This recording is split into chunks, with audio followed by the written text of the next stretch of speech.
Welcome to the CFG Gamecast episode number 261, live at LVLUp Expo. This is a weekly podcast created by gamers and streamers alike to discuss the latest gaming topics from the previous week. We usually stream a new episode every week, but not this time. We are recording it, but we do set it up on YouTube and our Twitch page, twitch.tv/CFG Games, or YouTube at the CFG. Or if you don't like that, go to our main website, confreaksandgeeks.com, to not miss an episode. I am Mr. CFG Games himself, Davis Green, and with me today, I got the man of the hour. He doesn't sleep. He's just constantly up like freaking RoboCop. I got the 5-star general of the itty bitty Smitty committee. I got Smitty in the second seat. What's going on, my dude? Yeah, it's been good. This has been and again, I hope, to the live audience here as well, I hope you guys have been having a great time here at LVLUp Expo. Again, this is probably the biggest level up that I've been a part of. I actually, I've worked here, I'm working here now as, just stage managing, helping out and whatnot. I've also emceed here at this stage as well. So just being able to see some of the old guests and some of the, people and some of the shows that I love, being able to interact with them, the amazing cosplays that we're seeing out there. Like, seriously, people are absolutely going out when it comes to the cosplays. The cosplay, I've been doing cosplay conventions for almost 10 years now. I've been covering cosplay conventions for 10 years, and just to see on Friday, the amount on cosplays and the amount of hardcore cosplays that were going on, I was like, oh my God, dude, these people stepped their games up. Folks just went hardcore on it. It's awesome. It was really awesome to see. It has, but unfortunately that means that we have not been able to game this weekend at all. But what I have been playing, I recently got and I don't know if you guys have a PS Portal. I was very on the other side of those. I was like, that's trash. Why would anybody get it? I don't understand it. This is before the update with the streaming game, so you can now do their streaming as opposed to being connected directly to a PlayStation. You can still be connected to a PlayStation, but you have the streaming service. Complete game changer for me. I've been digging hard into Dave the Diver. I had heard good things about it. I finally got a chance to actually play it. So I've just been enjoying that. Obviously a little spattering of Marvel Rivals, some Marvel Snap. Those are my main games. A little bit of Once Human. I love survival games as well. So other than that, it's just been busy with the con, work. I'm working a double tomorrow. We gotta feed them kids, baby. Being an adult sucks. Simple as that. Let's just say that. But as for me, man, I'm just going to probably steal his PS Portal when he's not looking. I'm now hooked on it too. But for real though, I have been it's actually kind of funny because I know last week you were like, I'm the part of the problem about the Switch 2. And my stupid ass, I decided, let me just go get the reserve Switch 2. And I'm like, and you didn't even do it. I didn't. So I'm the true problem of the reason why they're charging it. So yeah, it's my fault. I didn't say I wasn't a hypocrite, so keep that in mind. But anyways, no, I've been doing that, getting ready for that. I can't wait to go back home because Expedition 33 just came out. Yes. I love RPGs, so I cannot wait to check that one out. And I'm kind of on the fence of Oblivion because I played it and it had its time. It's cool to have a remaster, but I'm not in any dire hurry to play it again. So, it's going to be dude, after talking to some of the developers downstairs on the show floor and all the different kinds of cool stuff that's coming soon, it's going to be a busy summer. I'm not going to lie. It's going to be a real busy summer. So, but I know that. But normally though too, I'm also preoccupied most of my time. I love playing Marvel Rivals. Yeah. I'm just loving to play. Right now, I'm a Hulk main, but I do like playing with Emma Frost and all Spider-Mans need to die. So I agree. But anyway, I don't want to talk about Marvel Rivals and being as the hypocrite as I am now with the Switch 2. But I want. So let's go through the normal rigmarole that we like to do each and every week. So each of us usually does a topic of discussion in the world of video games in the previous week. But since we've been too preoccupied to do this this event. We want you, the viewers of the audience inside at LVLUp Expo, to be a part of the conversation as always. And we're just going to make it a nice round conversation about video game hot takes. So we want to know what your personal video game hot takes are. If you have more than one, if you have time, which I'm sure we definitely do. I think we have time. Yeah, definitely have time. If y'all have more than one, come back around and we'll definitely discuss with you and go from there. Anyone who shares a hot take, we will give you some awesome CFG swag along the way, saying thank you for sharing, and we will go from there. So does anyone have a hot take that they would like to share right now off the bat? No one. Crickets. Okay. Well, fair enough. if you guys want to think about it or take a little bit of time, we can start one off the table. You can go for it. Well, hold on. Okay. We'll wait. Yeah. We'll give it a second here. Okay. All right. I'm excited. Can you hear me okay? Yes. Yep. Yes. Okay. So I do like Larian Studios and I like their games, but I personally think Baldur's Gate 3 should have won Game of the Year because it was released buggy and incomplete, and if it was another game like, I don't know, Cyberpunk, they would have taken a lot of flack for it. Okay. So eventually it did patch and it's a much playable state, but it was kind of annoying, having to play and it breaking or whatever and having to do it all over again. Okay, Yeah. so basically, I just wanted to recap. So basically, you're saying that that because of like the status it was at the time, Game of the Year for like you don't understand what like you don't think it should have won Game of the Year. Is that correct?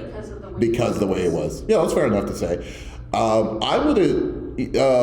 I forgot what the Game of the Years were for that during that time. I think it was the year of like Armored Core 6, Final Fantasy 16.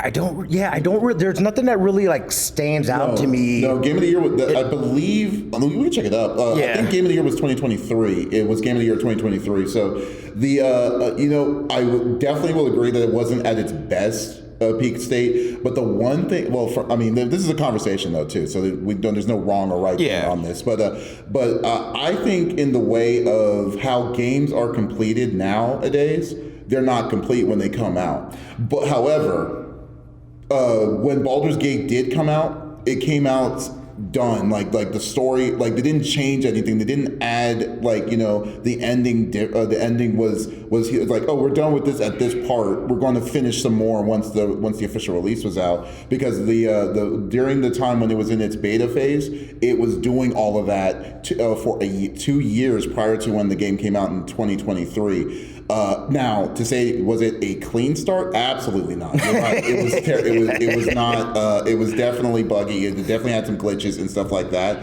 But to say that the game was the argument I guess would be like at its state and being in a full game at the time as it was, and then they just patched whatever those bugs were along the way.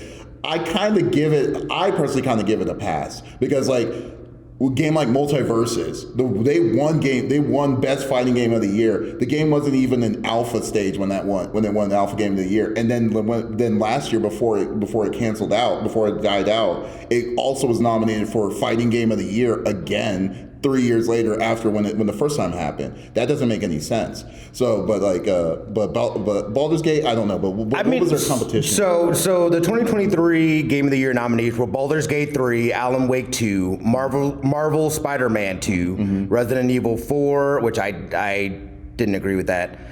Super Mario Brothers Wonder, and The Legend of Zelda: Tears of the Kingdom. Okay, so I mean, argumentatively, I would agree. I would agree, but I mean, to be better to, I don't know. It was still a better game. What you value. That's true. I think there's like so many people are frustrated with games being released incomplete. Exactly. That being nominated kind of. Yeah. It's kind of a slap in the face. Not only that, because the other games that we listed, those games didn't have crazy bugs. It was complete, they were finished. So it's kind of unfair to those games that did have something complete. And don't get me wrong, Baldur's Gate 3 is amazing. Yeah. But Baldur's Gate... There's a difference between number one absolute and like number 2 or number 3. Yeah, right. Yeah. No, I mean that's a really good conversation to have, because like I said, like I'm looking at it as that the game was complete, but it wasn't polished. Yeah, let's say that. Then it's not complete. Yeah, well, no. There always going to be these weird glitches that you can't help. Like you can't go into like Halo. We were talking about this last night. Okay. Halo Infinite when it came out. Halo Infinite came out as a multiplayer game initially. They said they were going to add story later on because they weren't done with the story. Was that game complete? It technically, in my mind, it wasn't complete. It was still free, but still to say that now the game is officially out, but then all we have is this, and then we have to wait 6 months, and then during that time they were like, oh, we can't add co-op. Halo has been co-op ever since day one, and then you're telling me, yeah. So like that in that sense. That's not a complete game, but Baldur's Gate was a complete game. It finished. They didn't change anything in the story. It was just that the game wasn't refined to its max to it because of these random glitches. But to be fair, the different kinds of glitches, the different kinds of things that you have to do, especially the questions and the options and all the stuff you have to do, is not something that no one would know until you experience it enough, until you get enough people to be like, oh, this is what's happening. Yeah, there's gonna. I get that. I think it's a valid. It's a very valid one. Very man, off the bat. Yeah, especially off the. Yeah. Thank you. Please, please come up. What you think? Who's up next? Anybody else have another hot take that they'd like to share? What's that shirt here? What you got for us? Okay. Hi, I'm Anna. I'm tired of everybody trying to crib on the FromSoft RPG formula in every single game after Dark Souls and Bloodborne and Elden Ring. Elden Ring specifically. Everybody's like, let's do this, and everybody's been trying to do it, and it keeps going, and it keeps happening, and it keeps happening, and it never stops. And then I'm like, hey, have you played Armored Core yet? They're like, what's Armored Core? I'm like, dude, it was one of their first titles. Try it. It's fun. It's good. I didn't know that was FromSoft. Yeah, that was FromSoft. Oh, that's crazy. Yeah, and I've watched a lot of people who come from that FromSoft RPG side try the Armored Core stuff, and I've watched them have absolute meltdowns, and I'm like, that's not the point. Right. That's not the point. You're not supposed to brute force your way through that game. They send you back to the garage in order to build your mecha better. Yes. Don't brute force it. But I've talked to a bunch of streamers, and they're like, I want to still treat it like Dark Souls. It's not. That's Dark crazy. Souls. Yeah. Okay. Jesus Christ. Yeah. Okay, so I just wanted to make sure. So basically, it's not like the fact of it's the fact that it's not a one-trick pony. You're not From Software. It's not a one-trick pony with the Dark Souls and stuff. It's like if you I understand people love Dark Souls. I do. Fuck Wario, by the way, because sorry, that's an inside joke. But the whole thing is yeah. So no, you're totally right. I agree, but I just think that at this day and age, especially. I love the fact that to see Armored Core 6 to come out. I haven't unfortunately had the chance to try it out yet. Is it fun? It's good. Yeah, it's good. Armored Core. I haven't finished my first run yet, but I'm like 3/4 of the way through. Yeah. And they're like, dude, you still got 2 more runs before you get the true ending. I'm like, yeah. Yes. To see Armored Core 6 to come back like that way it is, and people are liking it. I love the fact because I was there when the first Armored Core was there on the original PlayStation 1, and then when I believe Armored Core 2 was on the PS2. And loved the game. I mean, but not a lot of people knew what From Software was, and still to this day, no one did. It sucks that that's what it is, but it had to take Dark Souls and the Souls-like to kind of get to bring them on the map. But now I kind of feel like From Software now kind of put themselves in a situation where they are now pigeonholed to be doing that for a long period of time, and they don't have a chance, like the level of creativity and chances. Because I mean, keep in mind, it's not just about Armored Core in that they've done so many other ones too. It just didn't resonate overall from the ringers. But I can understand the frustration for it, but. They seem like they're now starting to lead to just doing that, and that's why I'm kind of with you. Like I really hope that they don't, but I want them to bring tension back. I want them to bring tension back. I miss that game so much. that I'm playing Tenchi was Assassin's Creed hilarious. Shadows Yeah. to fill that void. Yeah. That's crazy. I don't know anything. I'm not gonna lie. I don't know much about From Software. As a matter of fact, I'm on the whole other side. I don't like Elden Ring. I don't like them games at all. I don't play games to get stressed out like that, son. It was, you know, a lot of my friends, they were like, "Oh, you're from England. Why don't you play Bloodborne?" I'm like, No. That's a weird. That's a weird one. "But okay." Yeah. Bloodborne. It's Bloodborne like- was fun. A little frustrating. Did not throw my controller at my TV, which See? was nice. And then they were like, "All right, cool. You finished Bloodborne. Try Elden Ring." I streamed that game for 9 months straight. Uh-huh. I am never touching that game ever again. And then everybody was like, "Nah, dude, you need to play the DLC." I'm like, "All right, fine." Well, you know what's like what's when it comes to streamers and stuff like that. Like people always want to stream what's in, like what's popular at the time and stuff. And then the only frame of reference that they have for certain games like that, especially with From Software, is an Elden Ring or a Dark Souls. They don't know. It's like, oh, this is from the people who made that game, and then all of a sudden, boom, it's like, hey, this isn't Dark Souls. Yeah, that's the but thing. it's just like. Armored Core 6. Yeah. Everybody was like, "Wait, this is the same." But to be fair, though, when you want to look at it at that spectrum, that's also the kind of same thing when you look at gaming in general. Like, Right. I mean, because when you see a person that loves playing Fortnite, all they know is Fortnite or Roblox and stuff, then all they want to play are those kind of games. But then once you open up to and then once they say, hey, stop playing this game, try playing a game that's not like that, and then it's like unforeseen territory in some of these people. Yeah. So like, but it's just that you just got. It's more of a fact that people just have to broaden their horizons where it comes to that, you know, like because. People who know, but then people who don't, it's unfortunate, you know. So it's like, yeah. And so my hot take on the whole thing is, why are people still, you know, trying to adhere to that FromSoft RPG formula when clearly it doesn't work for you because you're not technically sound enough to pull it off? There's that one game that came out. It was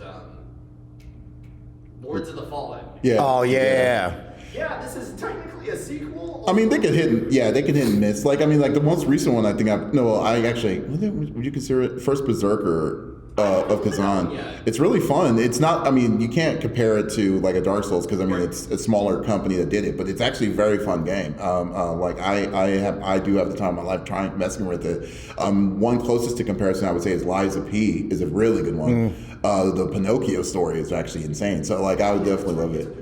Yeah. That's probably the only one that I've even thought about like possibly doing, just because it's like, ooh, I'll take some Pinocchio lore. Like that seems crazy and dark, very interesting. and you know, very interesting take of what they do with that. And I would urge anyone to, if who loves those kind of games, to try Eliza P or so. So that's cool. Come up here. We'll get you something here. Yeah, absolutely. Anyone else has a hot take that would like to share? did. Yep. Come on up. What's your name? I'm Edward. Edward? How you doing? Good. Not gonna lie, shit kinda cold, but I feel like any problem y'all got with video games in general, almost like 99% of them can be solved by going indie. By going indie? Every problem y'all, if you feel like if you're a person that like really enjoys their video games, and you're like looking at like what's coming out with all the AAA stuff, and you're just like, man, all this shit kind of slop. I'm not gonna lie. Mm-hmm. There's an indie equivalent to that game that's going on right now that will solve all your problems. I agree with you 100%. And I think we're kind of in a culling. We've seen it in Hollywood too, where basically, I don't know, people just have run out of originality or imagination, or really they're just looking to fill their pockets with money. Or risk. It kind of goes back to what you were saying too, in terms of the Dark Souls thing, or even like a Fortnite, where everyone's just trying to replicate this thing that was a huge hit. They made a bunch of money, and then everyone is taking this uninspired approach to, let's basically try to replicate this thing that they did to try to get this money. I think right now is the perfect time to get into indie games and in the indie sphere. Now I feel like is the time for them to really get their spotlight, because of the trash that the AAA games that we're seeing, just the uninspired stories and mechanics and things of that nature. I feel that, now more than ever would be the time to jump into the indie scene, because I mean, look at all the layoffs and just the stuff, and they're still saying, I know and I understand too that some of that impact is still trickling down from COVID and all those shutoffs, and they when everybody was inside and all the eyeballs were there, they were throwing tons of money and building that stuff up. Obviously things kind of normalized again, and they're saying, oh crap, we're spending way too much money, we need to trim away. So we're seeing all these layoffs and things like that, and right now the game industry is super volatile. So it's like, it's not a place that, I mean, personally, that I would say, hey, yeah, maybe that's something that you look into or go into. If you're gonna do that, or if I were to say that, I would say look at an indie, do it your way, or do it to where you're not beholden to a company or shareholders that are going to have, whether you like it or not, some sort of influence in the product that you're trying to put out. To me, it just makes more sense to stick in an indie route. And again, that's going to be a lot tougher. It's going to be, blood, sweat, and tears. But you're going to get that, not only the satisfaction, from yourself as the person creating the game, but then folks that hopefully are going to be able to enjoy that game. And that's where you see things like a PAL World or something like that just completely explode, or even Helldivers 2, and people are like, holy crap! I didn't realize that this was going to be so popular. And then obviously they kind of fumble the bag with the Sony thing, but I would tend to agree with what you're saying. I agree. Well, it's actually kind of interesting to me, because I've always thought that how they treat AAAs to the levels that they do is it's very fascinating. The level of creativity. I mean, it's weird, because big companies and stuff don't look at it as I don't think they look at creativity. I mean, this is just an opinion. Creativity as a major factor. They want to figure out what the return is going to be for the said game that they create. Mm-hmm. And one of the biggest issues I've always had was that they could dump the level of microtransactions, the level of free, what would they say? Yeah, live service. Yeah, they know, they've shown. You see the history of live service games, of the graveyard that it gives, and they're still on that wagon saying, we are going to make the next live service game so we can get a continual amount of money that's going to constantly come in. They blamed back to multiverses. They blamed not multiverses. Dragon Age. They blamed. They were saying that the reason why it failed was it wasn't a live service game. And then I was insane. like, "That's what an freaking insane thing to say." That's an insane thing to say about something like that. And it's funny, because the games that are successful when it comes to that, let's say Fortnite. Fortnite was an absolutely was incredibly lucky. If people remember what Fortnite was originally, when it was nowhere near the shell of what it is now to this day. It was a builder, tower defense. Yeah, it was a tower defense. Yeah. And then the only reason why it survived was they decided that they saw what PUBG was doing at the time, right. And then they made it into a special mode, and then they realized that the engine was good enough for it to be standalone. But then now, when people saw that, and then they're trying to strike gold twice on it, it's for these big companies, they're just trying to put all that money in on we got to find the next Fortnite, find the next Fortnite, over the level of creativity and stuff that indies do involve, and with small with less money but more success, because there's not a ridiculous expectation that they put things right. through. And I think that's the real big problem with gaming it is to this day, especially with AAA games, because how rare is it for us, as a consumer, to get a game without hearing any of the BS saying, "Oh, this mode is going to come out in 6 months." You paid $70 in the first day. It's almost as if you're just buying a hamburger and you get half of that burger and then wait 6 months for the second half. It's dumb. It's it's just.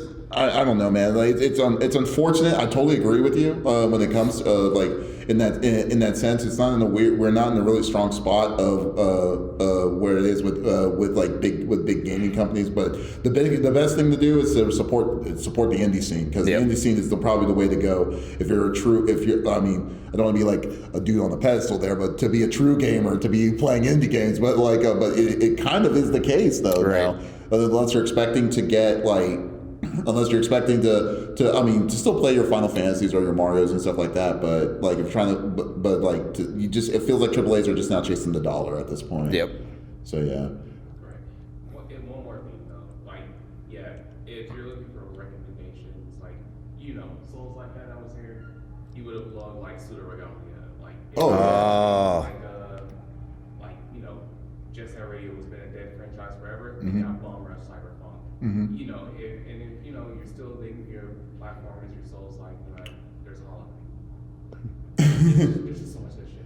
There is. Yeah, like, I mean, I love, like, Symphony of the Night. Like, one of my favorite games has been, like, there's so many of those games that out there that are just, I mean, I won't say they're just as good. Yeah, Bloodstained, I mean, obviously, yeah, Bloodstained, and, I mean, but there's, like, I mean, even, what's it called? The one with the insects. I cannot remember, just went blank in my head. Bugsnax? No, not Bugsnax. Hollow Knight. Hollow Knight's a good one. Bugsnax. It's like, no, not the PS4. Yeah, I mean, there's so many different options that you can go with it from the indie developers and to support the indies and stuff like that. No, but you're totally right. It's like, you don't have to chase the big one, but there's like smaller groups that do the same thing, if not better. Agree. All that chasing is like such a victim because, like, man, I kind of miss Brawl Stars.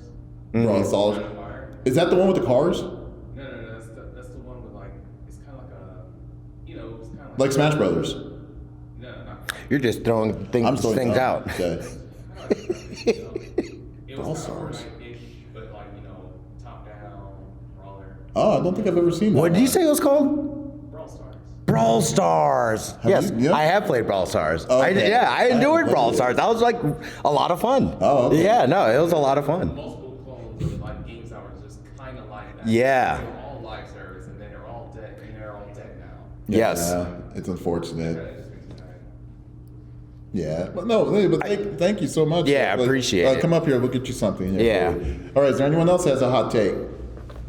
If not, I'm going to throw out a hot take real quick. This is something I truly believe in, and I feel as the years have kind of gone by, Microsoft and Xbox, we keep seeing them and hearing now more and more, you can play anywhere. We're going to have our games everywhere.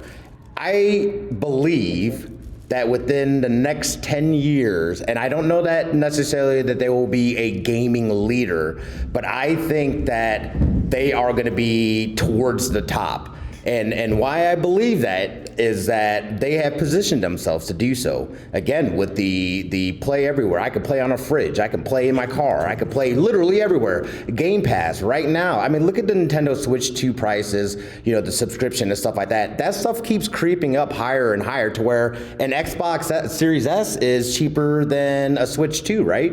It's going to be cheaper than a Switch 2? Yeah, there you go. So Xbox has positioned themselves to be that family company, to be the folks to where it's like, hey, just get Game Pass. Hey, you can play on your TV, you can play over there, your phone, wherever, it doesn't matter. And we're not going to completely break your wallet by doing so. And I think it's going to force other companies too to have to look at them. Because I mean, again, Xbox has never been known for the games that they make or anything like that. So they conceded basically to the console war, saying that, hey, we're in third, it ain't gonna happen. They've moved on, and I feel now that they are ahead of everybody else in terms of having that infrastructure for being able to do streaming gaming and playing basically everywhere you want to. Yeah, absolutely. I think their issue is that they just don't want to. They have the infrastructure, but they don't have the execution. That said, get a Steam Deck. True. Well, like, here's my thing with it, and I'm not saying that I think Microsoft's in a way better position than it once was in the, where they were as a gaming studio, but they just need to call themselves a publisher at this point. I mean, I just don't understand why, it's not, because there's no console wars anymore. We already know the overall winner of that is truly, in my opinion, Nintendo. Yeah. Because Nintendo is always, like, when Nintendo releases a game, it could be win, lose, or draw. They sold us freaking cardboard for crying out loud, and it was successful. That's what, that is a weird statement. That should tell you everything you need to that's know. crazy. And they released in December, they're like, hey, we're just going to release an alarm clock. And then it's like, with alarm mode. I'm like, what is going on with this company? It's like, by paper, they'll be like, these people are insane. But no, but like I just think that like where Xbox had to pivot because they couldn't compete where it came to that. They built the infrastructure that's already set where they could easily say, hey, we have the infrastructure involved, then lease out the stuff to whatever company they're wanting to do. But to say that like, you know, they're becoming better as a game developer because they bought up with the crazy amounts of developer studios and stuff like that. It's cool that they're putting investment into it, but to say that they're going to be the leader of it, I don't know. Well, Mark my word. It's not going to. Like, we're not going to say like the next Xbox get like. Halo. I mean, when you think of Xbox, you think of Halo and stuff like that. We don't know what the next IPs that they have in store, especially with all the new stuff that's coming in store. But it's such an uphill battle. For it, but if they've already conceded that they're not going to win the console side of things, then it's like, okay, we know then you're going to be doing digital, you're going to be doing software. So actually, I don't even understand why you even want to be having Xbox consoles when you have like so many options to play with Steam Deck and stuff like and all these different kinds of things. So yeah, I mean, it's really interesting. It's like the way they pivoted is an incredible way. It's just that like I just don't see them being the top of it, but they're going to be a big studio for that for the industry is what I would look at as a publisher. Okay, publisher developer. You know, we'll see 2035. Xbox everywhere. Sponsored by Xbox right back there. We'll see what that is. You know what? I will say, but I will do it. I have a hot take too, I guess. I'll put one hot take on myself, and I'm going to probably put myself out here because it's funny. I'm the RPG guy in the group, so I love playing RPGs and stuff like that. And but the game that to this day, I just will never understand Zelda. Why people love Zelda so much, and I would love to tell me that I have always hated Zelda. That's crazy. It's so crazy. I mean, I hope. Am I the only one out there that thinks that? Because like I've always like every time when I bring it up and I say I hate Zelda. Do you hate Zelda? Who hates Zelda? Oh, okay. What? I guess I'm the only man standing on this. I will go on the beat of the drum. You know, even if we had a full class here, I would say I hate Zelda. I don't understand it though. I don't understand like the hate for it. Well, you don't understand the hate for it. Well, okay. You know what's funny? Even just the fact, like, even if they're standalone stories, the core story is Link saves Zelda. We've been doing that story for 35 years, right? It's one. And like even the side stories was to that point kind of in a way too. Even though it wasn't Ganon was the bad guy, it was some other entity that was doing it. Then they decided to put the twist last year with Echoes that you're playing Zelda now, and now you have to save Link. It's like, oh, it took them that long to realize they may want to change that crap up. Okay, fine.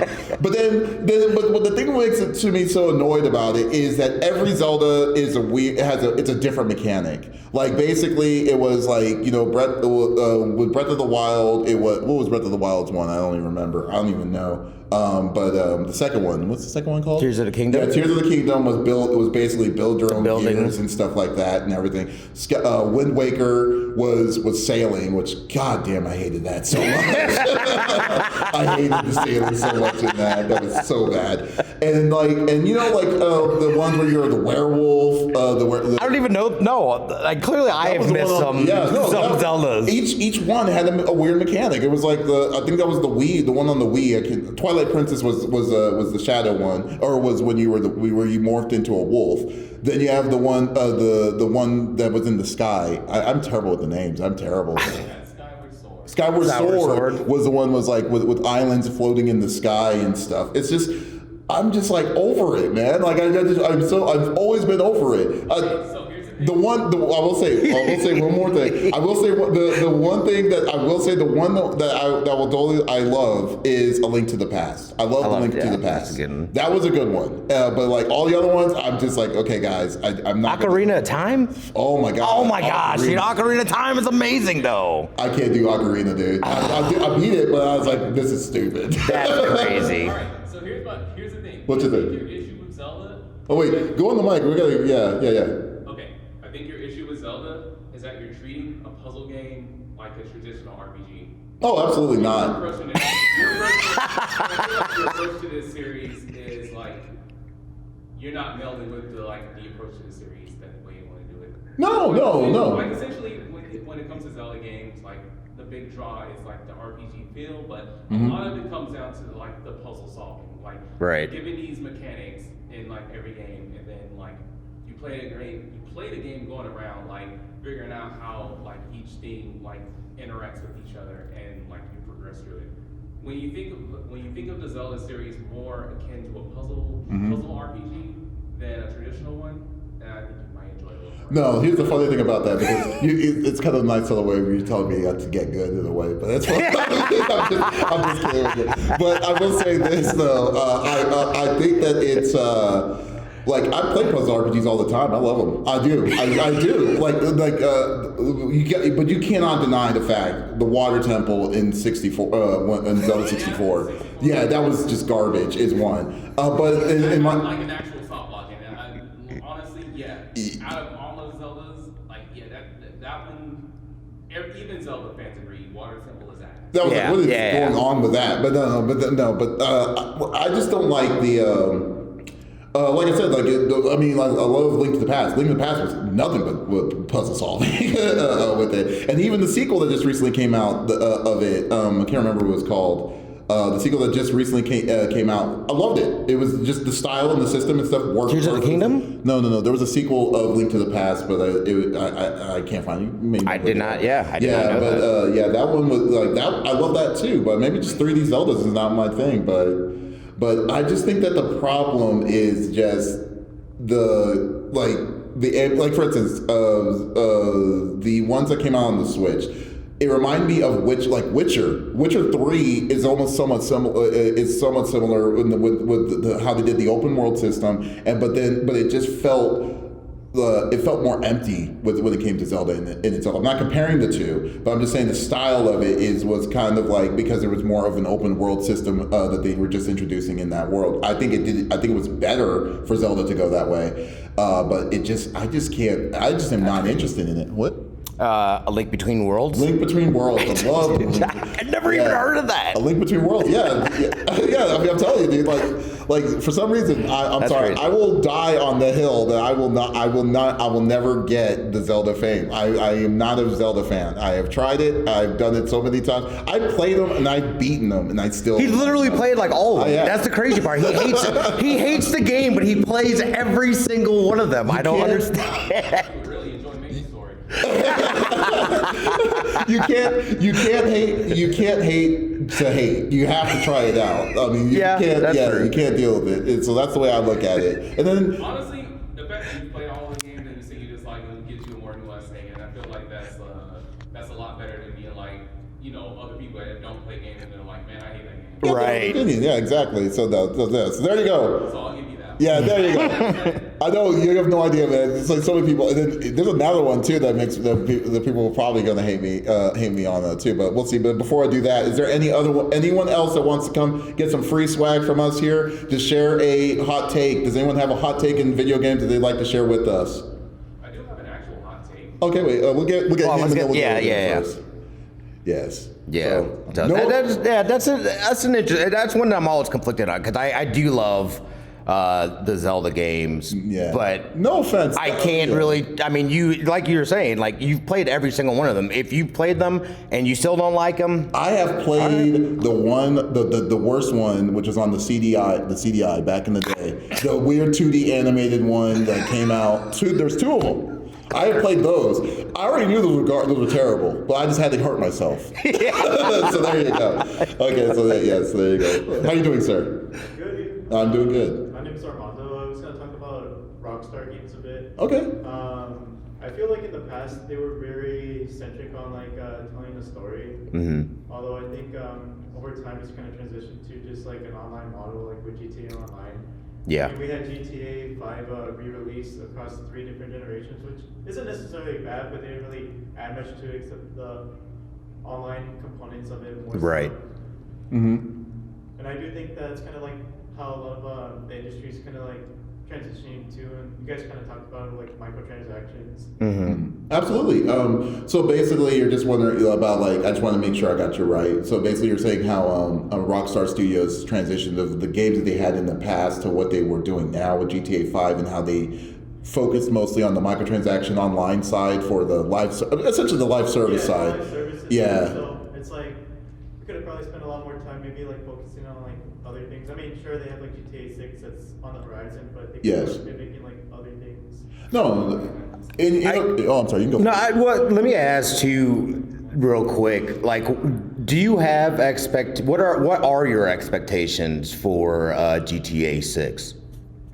I guess like for me, it's like for like the GTA games, yeah, they're a bit different in some regards, but they always have like a kind of like a story behind it. Yeah. GTA 5, it was a little bit different in that way because we had like 3 perspectives. A part of me is also expecting to kind of see that online model. I just hope it's not as prevalent as like it was like with 5. Right. They had like things they had like in mind for DLC, but that pretty much got scrapped to focus on the online component. Well, okay. Well, there's. I guess one thing. Do you usually play online, or do you usually play for story? I'll do a little bit of both, to be honest. Okay. It depends on the type of game it is. Fair enough. Okay. The way I look at it is this. It's kind of funny. I feel like I say that way every time, but I think how GTA is a very interesting case. Rockstar is a very interesting case in myself, and even though that they are known for GTA, they have made other games like LA Noire. Yeah, didn't they do LA Noire? No, they did. Did they publish? Anyways, yeah, they did Red Dead Redemption, of course, but I won't count that because it's essentially the same game, just only in a different time. But Bully was a good one. Was a good one, as well as some other further classic ones though too. I think it's a very tricky case for GTA because how GTA 5, the way that they did the live services was spot on. They didn't expect people to pay, like to say for $4.99 or $5.99. They didn't do the microtransactions on the DLC or the content itself. What they did was they did the small little spurts of DLC that they did within it, and then they just released the content outside of it, and then they also included many stories and different kinds of things and attachments towards all of that, and it was working. And so basically all they had to do was just the maintenance for like the 12 years this game has been out on, and then people were just surprising on it. That game has been in the top 10 ever since it came out, which is insane to say. That is insane. It's hard for a game, especially like that, to have to keep up with to have a story to kind of keep up with that kind of level of upgrade per year after year after year. Because as you can know, they have to have a core story, what they're talking about, what they need to do. Then they have to branch it out to so far. It's a finite amount of time when it gets to that point. I think if it wasn't as successful with I guess because how super successful 5 was, and then they saw what they knew, and they did it right, they're going to obviously, it's easy to say they're going to do the same thing for 6. They're going to lean. If anything, I think they lean into it more and kind of focus on that. Because, I mean, again, that's been their cash cow, has been the online and people going. But the other thing, too, though, that you got to think about is, like, look how much extra content and stuff has come from that live service, from the extra things that people were able to do. Mm-hmm. I think it would be kind of, but I'm in the same boat as you, because, like, I remember there was one point in time where one of the Black Ops, it was either 4 or 5, didn't have a story at all. It was just online. I love the Black Ops series. And I didn't play it that long. I found myself missing having some sort of campaign or something, some sort of story to go to. It's like, it's cool to go on and play with my friends and stuff like that, but it's like, that gets old pretty quick, especially in shooting games for me. So it's like, just... pretty frequently too for like Call of Duty. Also, I think it's part of it. Wait, what's that? They release pretty frequently too for Call of Duty. Oh yeah, that's true. That is true. Yeah, I think the problem I'm worried about, because I think that what they said with 6 was going to be they're going to have 2 protagonists in this one, right? It was going to be you can create a guy. It's going to be a guy and a girl. I don't know if it's a create your own, then you may want to be a little bit worried because when you do that, you know that there's not going to be any kind of dialogue or any kind of information and stuff from the adding into it as the protagonist character. However, but it's really hard to say, because the one thing that Rockstar has done for all their games was a very strong in-depth story towards it. But I guess when the story is done, they don't want to expand on that because, like, I think it to me, I think it would cheapen it because, like, you go through all that because it takes you forever to get to that point. You're hitting about 80 to 100 hours to beat. It took me about like 90 hours to beat GTA 5. I've never beaten a GTA in my life. Yeah, exactly. Because they're too big. You get too engulfed in all the different stuff you can do. But what they did, the successful way of making it relevant was the DLC. Like, the DLC wasn't like if you're expecting to have story like 5 years later, unfortunately there's not going to really be a way of kind of portraying it without kind of ruffling some feathers, and I'm kind of glad they did it that way. I guess I'm kind of in a weird state because I don't know, since there's the little information they gave us with GTA 6 is so hard to be like, I want to be optimistic, but because of how everything else is around us, I feel like we're going to get screwed somehow. I do have enough faith to think that I think the Rockstar is going to still keep their presence when it comes to good storytelling for the story side. But it's inevitable. It's going to be focusing on the constant microtransactions and stuff that's going to be happening for the online services, unfortunately. Yeah. All right, cool. Appreciate it. Yeah, come on up. Here. We're gonna do some. Absolutely. That is. Anybody else have any hot takes? What's going on? How you doing, brother? That is. GTA is just a beast of a game in itself. But it's still crazy to me that the game has lasted as long as it has. That game's been out for what? 12 years? I think it came out 2013. No, 2014. Maybe? That's unheard of for a game, I feel, or not unheard of, but doesn't happen very often where a game has that kind of longevity. There's still content being created, now and people have found a new way. I love, to me, what they did really well with the open worldness, the live serviceness of it, was it gave people the opportunity to, essentially, they gave them a sandbox in this game. You can do whatever. You got people that are role-playing cops and, this and that. So, to me, I feel like a lot of game companies are kind of, look at what I always look at, my daughter plays Roblox. And, I jumped in so I can understand Roblox and how it works and stuff like that too. And Fortnite then changed to where it seems more like Robloxy, where there's a bunch of, you've got this big game, but this big game encompasses a ton of smaller games. It gives people the opportunities to be able to create games within the game, and you're seeing that now with Fortnite too. I think you're going to see some more companies kind of leaning into that. I think GTA and Rockstar might be another one that looks into that and just keeps building on top of this thing. But at the same time too, it's I also want story. Yeah. I want new story too. So I'm really a stickler to story. Yeah. I love RPGs, though. That's why I love stories. That's good. Is there anyone else have a hot take? If you come by before, you can come by again and go from there. But if not, I'll give you another salty hot take of mine. All right. Okay, we'll do you, and then we'll do her next again. Okay. All right. So here's an actual hot take for me. I think the Switch 2 is actually pretty fairly priced. fairly priced. Yes. It was fairly priced. That's a good one. Now the issue, I think, with most people is that our economy is just kind of ass right now. Yeah. And people just do not have the disposable income. Right. For video games right now.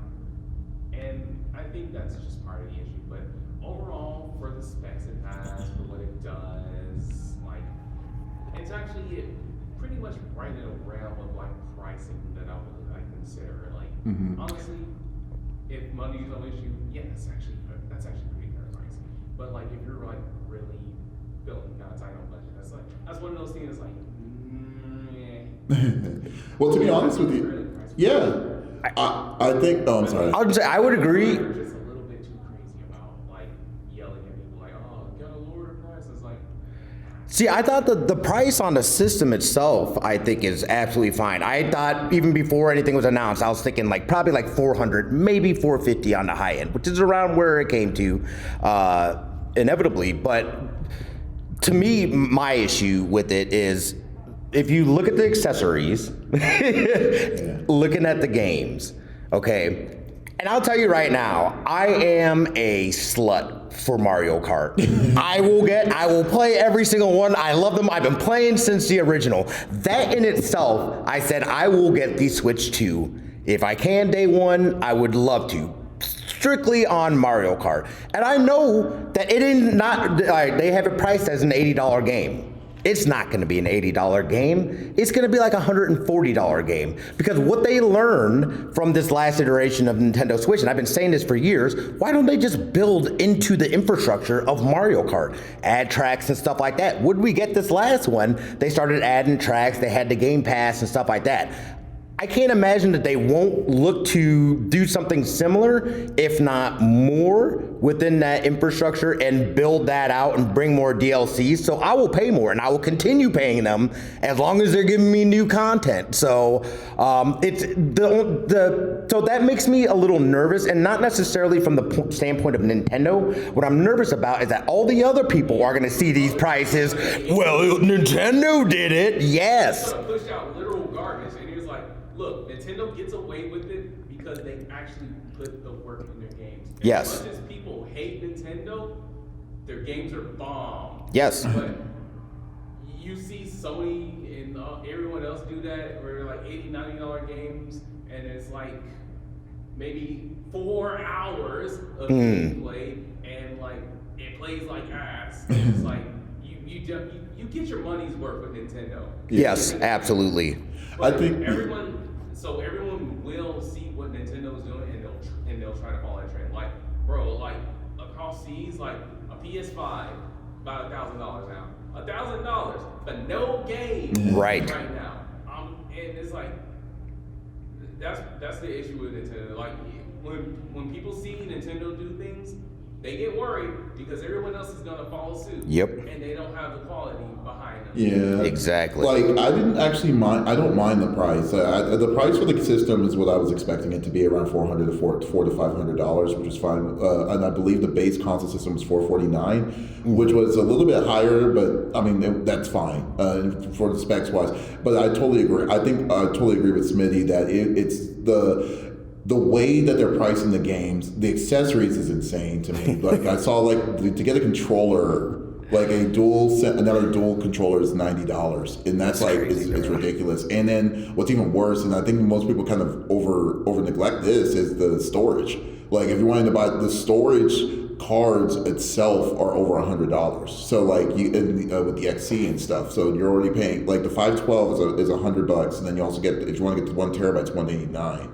So like so those prices feel ridiculous, because like I can't imagine getting an SD micro card for that much, and then trying to justify it's like, oh, it's just two times faster. That may be the case, but no one's going to spend that kind of cash for just 512 gigs of space. I'm sorry, I don't know. This is Nintendo we're talking about, so God knows what's going to happen. but They got some black magic. yeah. So like, they're gonna like control. oh, it's going to happen. It's not gonna be like it's going to happen. PS5 game that's like 200 gigs. Yeah, right. But some of the stuff that's really shady to me is like, for instance, you're buying a link, the Zeldas, the Switch 2 version of Zelda. If you had the original one, they say, oh yeah, you get the upgrade for free. However, you have to buy the DLC again. It's like, that's insane. What are you going to That's try to insanity. do? Yeah, like you're going to lose all that, and then you have to do it again. It's just insane. And then the fact that this game, like one of the Zeldas, is literally 6 years old, and then you're paying full price. You're paying $80 to get this stuff. Like some of these things don't make any sense to me. Especially Mario Kart. To me, Mario Kart, I think $80. Well, if they do a plan that's going to keep the justification, to justify the price. I can see, but it's hard to say that I'm going to pay $80 for a kart racing game. That's all I'm saying from the basis of. I've got no problem doing it. I know you do, because we already know where you stand on it. But like, and then how they're rating their like selling their, like putting the score or how much they're charging for, depending on what the brand is. I don't know if I'm on board with that either, because the new Donkey Kong game is going to be $70, brand new. But then like the new Kirby game is coming out. out, or the remake is coming out, it's going to be $80. It's like, so yeah. it's all over the place. Yeah. So I'm like, so I'm like, there's no rhyme or reason of what they're going to do. And the downside of all of this, and this is the crazier side, Nintendo keeps their value. Like they don't, like, it's hard for Nintendo games to drop down in price. So like, so usually like Nintendo originals don't usually go down like to $20 or $30 or something. They used to have the thing called Nintendo Classics that do drop it down like to 20 down from what the original markup was. Unless you find it used, or unless you find it at a secondhand or like an eBay or some other store or something like that, you may get a good deal.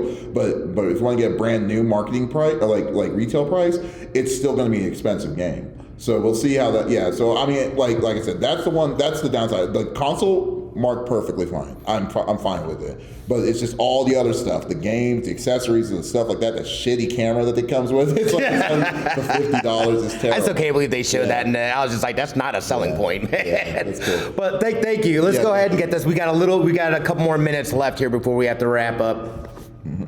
So this one isn't actually my take, it's my brother's take, but he's too much of a card to come here. Man, you put her like rolled under the bus and reversed back on them. My God. His take is that Half-Life 3 shouldn't come out because it's never going to live up to the expectations. Oh, absolutely, absolutely, because it's tale as old as time. That game has been like said literally at this point over 20 years.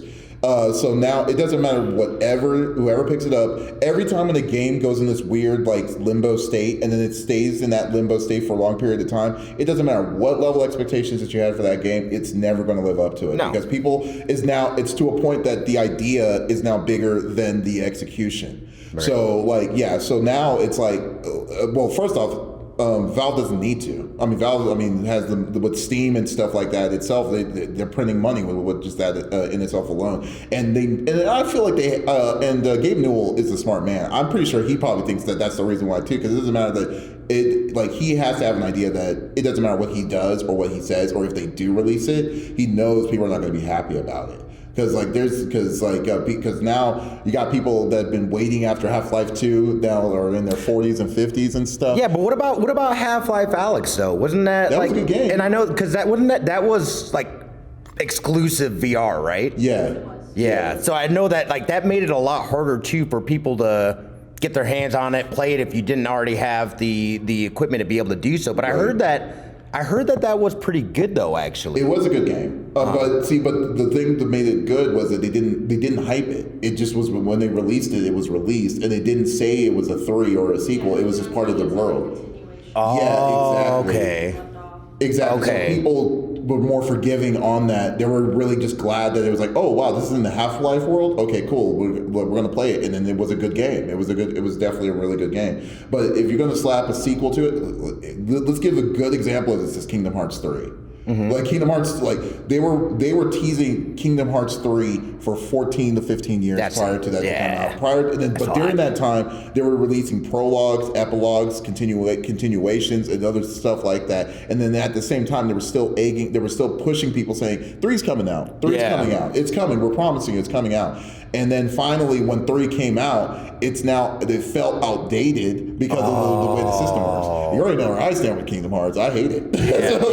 But to say that you're a fan of of Kingdom, like the fans of that fandom was being pushed to say it's going to come out, and then they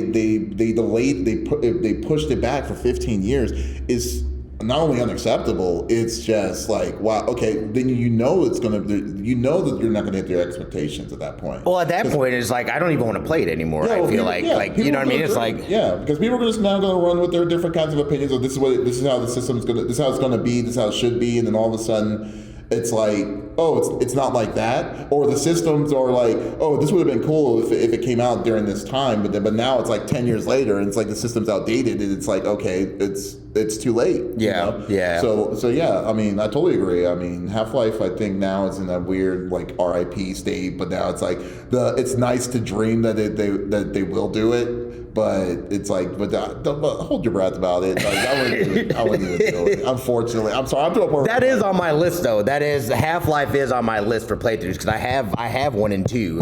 I just haven't played them. I think maybe I'm just tired of it. Maybe I'm just like I'm on the last stage of like the last stage of it. It's just acceptance. I don't know. I'm just like it is what it is. It's like if it comes out, it's not gonna hit to my expectations of what that game ever was gonna be. Yeah. This is less of a take and more of a question than as a follow-up.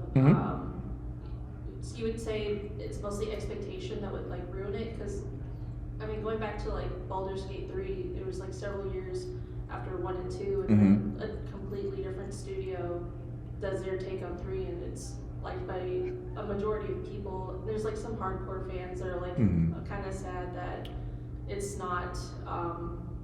It doesn't feel the same to them. Right. Well, okay, so where do you like find like the missing ingredient in that is? Well, the missing ingredient was that I don't think Larian did 1 and 2. I think that was a different studio. It was it whoever did Never? Was it the group that did Neverwinter Nights? Was that Atari? No, but let me look it up.